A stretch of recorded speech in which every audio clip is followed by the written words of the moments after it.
Welcome back to the Meadows for Sky Racing Active's coverage of the Australian Cup Carnival Night 3, Australian Cup Rookie Rebel, and of course the Fanabale Stays. We're joined by a very special man, myself and Nathan Rooney, the Hawk, Ron Hawkswell.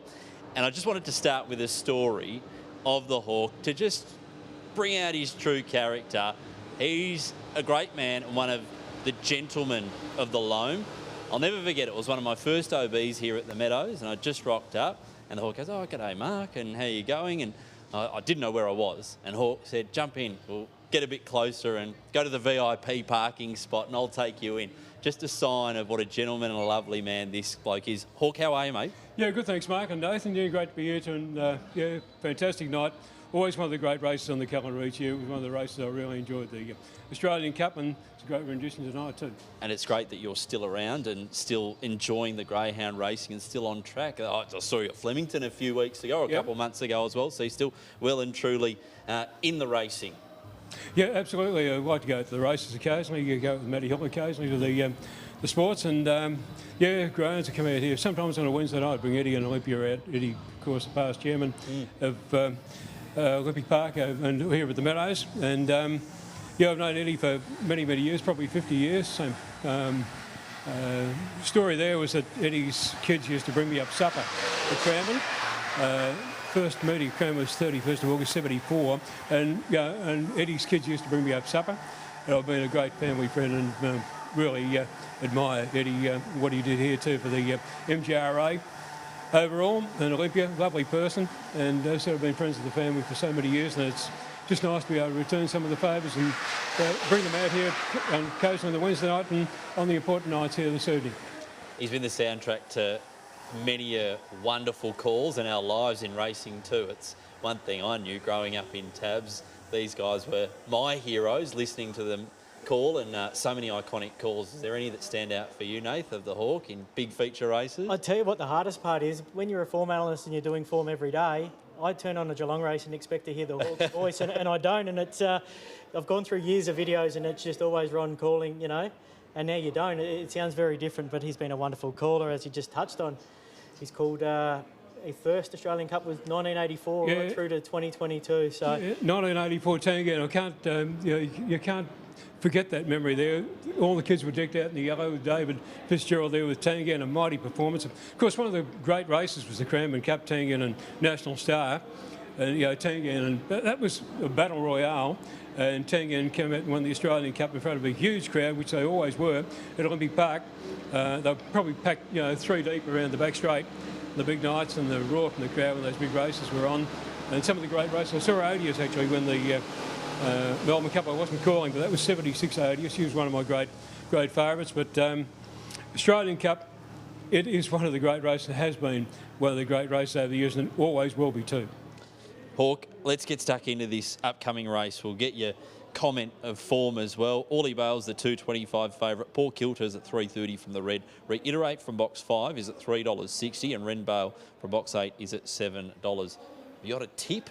Do you like anything in particular in this race? It's always a tough race. The 600, probably the inside draws are going to be the 2 top ones there, 1 and 2. But yeah, because of the box draw, I think they're probably the 2 hardest to beat here. Paul Kilter.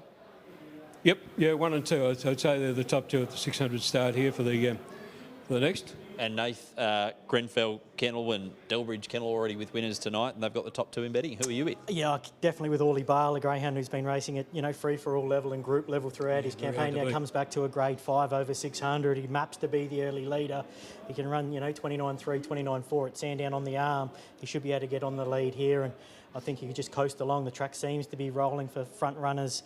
Just all suits really well for him. The main market rival, Paul Kilter, has been racing in mixed grade 6 and 7 and restricted win company.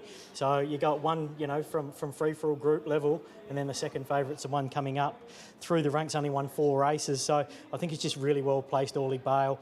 Paul Kilter doesn't have a great deal of early speed either, so he, as Ron touched on, with the corner start, should be able to get straight across to the Pain, and then but he had to dictate from the front, and that's when he's at his best. So he was quite good in being runner-up at Sandown on Monday night in 29 and 50, and always put in my notes, Mark, it was a finish on lure meeting. Okay. So a greyhound like him, it's a good reward because he's a greyhound who can zone in and out in his races. So I think it's a really smart training move, that finish on lure on a Monday night, steps up to 600 here tonight. I think he's the one they got to beat. I've marked him odds on. I'm surprised he's not odds on. 225, I think, is well and truly a bet. A reminder as well to anybody tuning in as Sky One is about to join us. Tim Zoo to run top 3 at $5. Max bet $10, but still it looks like a decent enough way to earn $40. You can get that through the QR code that's about to go on screen. Coming up race 10, of course, the Group 1 Australian Cup, the last of the 3 Group 1s this evening. It's going to be a fantastic race. But before that, we have the quaddie to get underway. We've got a very special guest with us for anybody tuning in on Sky Racing 1. You'll know who he is. You'll definitely know the voice. The great Ron Hawkswell's decided to join us, telling us a few tales from previous Australian Cups. But pressure's on here, Hawk. Give us a winner. Give the people on Sky One a winner. Look, Wally Bale, as Nathan said earlier on, it's got to be mighty hard to beat here in box number 2. Look, I like in the Cup tonight, I like Vincent Bale. Particularly money back second and third if it doesn't win. I was very keen on that. I looked at the race again. You see the speed with the 4, 5 and the 6. You just wonder where Vincent Bale is going to end up. But I think a great chance of when he's flying the greyhound at the moment. I think he shouldn't miss running second or third and getting your money back. So that'd be my go.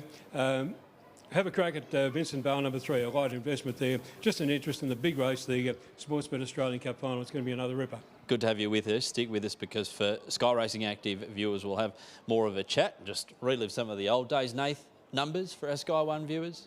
2, 5, 1 and 7. I was pretty keen Orly Bale could dictate from the front here. Genuine free-for-all campaigner over the sprint. I think the 600 shouldn't be much of a concern. Should be able to get to the top, dictate from the front, put a bit of a gap in a mid-race and then coast to the line. A little bit of late money, 220 into even money now. I think it would start odds on in my personal opinion. 5 reiterating for second. First up for a month, been up over 700.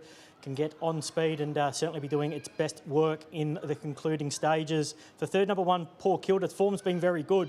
Been in mixed grade 6 and 7s and restricted win class. Big step up in class here. Doesn't have a great deal of early speed. And then for fourth, number 7, Divine Nature. Good Sandown winner. Drawn upside down, prefer it off an inside draw. 2, 5, 1, 7. My numbers, the Meadows race number 5. We've had 2 500s, 2 600s, and winners have come from boxes 5 out. Let's see if we can get a winner from the inside traps with James Vandermark to kick off the quaddie. Coming in now.